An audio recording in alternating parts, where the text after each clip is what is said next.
श्रीगणेशाय नमः।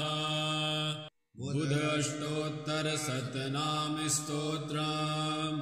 बुधो बुधार्चितः सौम्यः, सौम्यचित्तः शुभप्रदः, दृढव्रतो दृढफलः, श्रुतिजालप्रबोधकः, सत्यवासः सत्यवचाः, श्रेयसाम्पतिरव्ययः, सोमजः सुखदः श्रीमान्, सोमवंशप्रदीपकः, वेदविद्वेदतत्त्वज्ञो, वेदान्तज्ञानभास्वरः, विद्याविचक्षण विद्वत्प्रीतिकरो ऋजः, विश्वानुकूलसञ्चारो विशेषविनयान्वितः, विविधागमसारज्ञो वीर्यवान् विगतज्वरः, त्रिवर्गफलदोऽनन्तः, त्रिदशाधिपपूजितः, बुद्धिमान् बहुशास्त्रज्ञो बलिबन्धविमोचकः, वकातिवकगमनो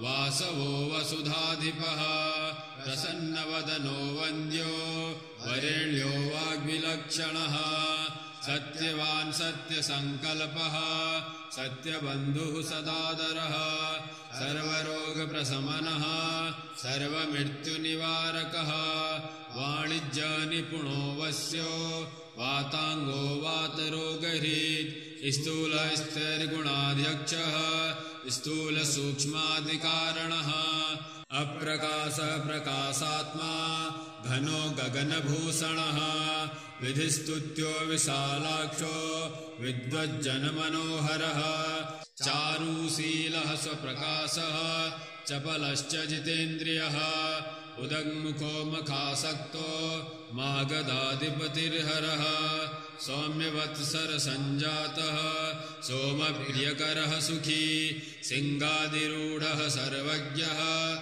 शिखिवर्णः शिवङ्करः, पीताम्बरो पीतवपुः, पीतच्छत्रध्वजाङ्कितः, खड्गचर्मधरः कार्यकर्ता कलुषहारकः, आत्रेयगोत्रजोऽनन्त्य विनयो विश्वपावनः, चाम्पेयपुष्पसङ्कासः, चारणः चारुभूषणः, वीतरागो वीतभयो विशुद्धकनकप्रभः, बन्धुप्रियो बन्धमुक्तो बाणमण्डलसंश्रितः, अर्केशानप्रदेशस्थः तर्कशास्त्रविशारदः, प्रशान्तः प्रीतिसंयुक्तः, प्रियकृत्प्रियभाषणः, मेधावी माधवासक्तो मिथुनाधिपतिः सुधिः, कन्याराशि प्रियः कामा प्रदो धनफलाश्रयः, बुधस्यैवं प्रकारेण